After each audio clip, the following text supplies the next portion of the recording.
ಪ್ರತಿ ವರ್ಷ ಸಾವಿರಾರು ಪೋಷಕರು ಕೇವಲ ಒಂದು ಸಣ್ಣ ಮಾಹಿತಿಯ ಕೊರತೆಯಿಂದ ತಮ್ಮ ಮಗುವಿಗೆ ಉಚಿತವಾಗಿ ಸಿಗಬೇಕಿದ್ದ ಅತ್ಯುತ್ತಮ ಖಾಸಗಿ ಶಾಲೆಯ ಸೀಟನ್ನು ಕಳೆದುಕೊಳ್ಳುತ್ತಾರೆ.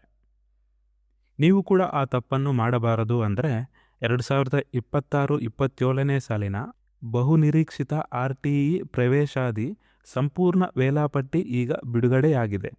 ನಮಸ್ಕಾರ ಸ್ನೇಹಿತರೆ, ನಾನು ನಿಮ್ಮ ಲಕ್ಷ್ಮಣ್. ನೀವು ನೋಡ್ತಾ ಇದ್ದೀರಾ ಲಕ್ಷ್ಮಣ್ ಟೆಕ್ ಯೂಟ್ಯೂಬ್ ಚಾನಲ್.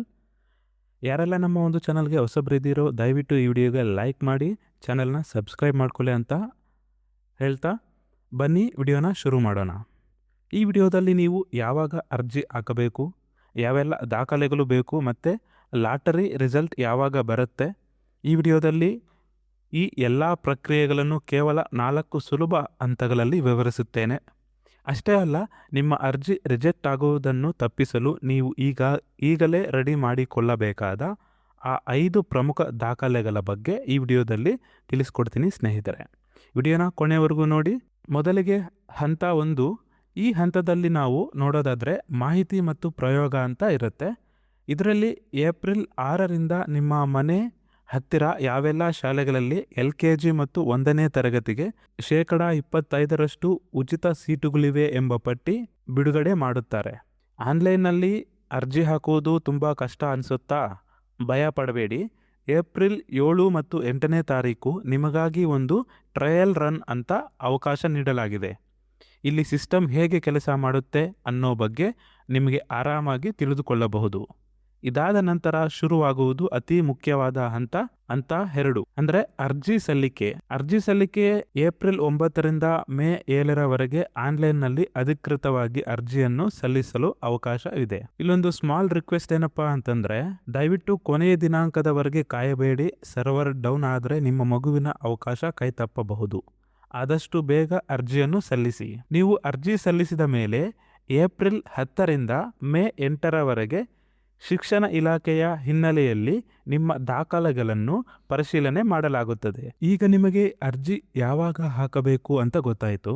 ಆದರೆ ಈ ಅರ್ಜಿ ರಿಜೆಕ್ಟ್ ಆಗಬಾರ್ದು ಅಂತಂದರೆ ಯಾವೆಲ್ಲ ದಾಖಲೆಗಳು ಬೇಕು ಅನ್ನೋ ಮಾಹಿತಿ ಗೊತ್ತಿಲ್ಲ ಅಂತಂದರೆ ಇದೇ ಮುಖ್ಯವಾದ ಪಾಯಿಂಟ್.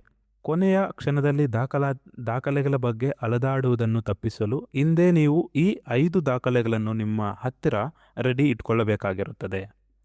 ಮೊದಲನೇದು ಮಗುವಿನ ಮತ್ತು ಪೋಷಕರ ಆಧಾರ್ ಕಾರ್ಡ್, ಮಗುವಿನ ಜನನ ಪ್ರಮಾಣ ಪತ್ರ, ಮಗುವಿನ ಜಾತಿ ಮತ್ತು ಆದಾಯ ಪ್ರಮಾಣ ಪತ್ರ. ಮಗುವಿನ ಜಾತಿ ಮತ್ತು ಆದಾಯ ಪ್ರಮಾಣ ಇಲ್ಲದಿದ್ದರೆ ಆದಷ್ಟು ಮಾಡಿಸೋಕ್ಕೆ ಟ್ರೈ ಮಾಡಿ. ಒಂದು ವೇಳೆ ಮಾಡಿಸೋಕ್ಕಾಗಿಲ್ಲ ಅಂತಂದರೆ ತಂದೆ ಅಥವಾ ತಾಯಿಯ ಆ ಜಾತಿ ಮತ್ತು ಆದಾಯ ಪ್ರಮಾಣ ಪತ್ರವನ್ನು ಮಾಡಿಸ್ಕೊಂಡು ಇರಬೇಕಾಗಿರುತ್ತೆ. ನಂತರ ವಾಸಸ್ಥಳ ದೃಢೀಕರಣ ಪತ್ರ ಮಾಡಿಸ್ಕೋಬೇಕು, ಅಂತಂದರೆ ರೆಸಿಡೆನ್ಸ್ ಸರ್ಟಿಫಿಕೇಟ್ ಇರಬೇಕಾಗತ್ತೆ. ಇನ್ನೊಂದು 5ನೇ ಪಾಯಿಂಟ್ ಏನಪ್ಪ ಅಂತಂದರೆ ಮಗುವಿನ ಪಾಸ್ಪೋರ್ಟ್ ಸೈಜ್ ಫೋಟೋಸ್. ಸೊ ಈ ಒಂದು 5 ದಾಖಲೆಗಳನ್ನು ನಿಮ್ಮ ಹತ್ರ ರೆಡಿಯಾಗಿ ಇಟ್ಕೊಳ್ಬೇಕಾಗಿರುತ್ತೆ. ಈ ದಾಖಲೆಗಳೆಲ್ಲ ನಿಮ್ಮ ಹತ್ರ ಸರಿಯಾಗಿದ್ದರೆ ಮೇ 12ರಂದು ಲಾಟರಿಗೆ ಅರ್ಹರಾದವರು ಅಂತಿಮ ಪಟ್ಟಿಯಲ್ಲಿ ಪ್ರಕಟವಾಗಬಹುದು. ಅಂದರೆ ನಿಮ್ಮದು ಇವೆಲ್ಲ ದಾಖಲೆಗಳನ್ನು ಸರಿಪಡಿಸಿಕೊಂಡು ಅರ್ಜಿ ಸಲ್ಲಿಸಿದ ನಂತರ ಮೇ 12ಕ್ಕೆ ಲಾಟರಿ ಪ್ರಕ್ರಿಯೆ ನಡೆಯುತ್ತದೆ.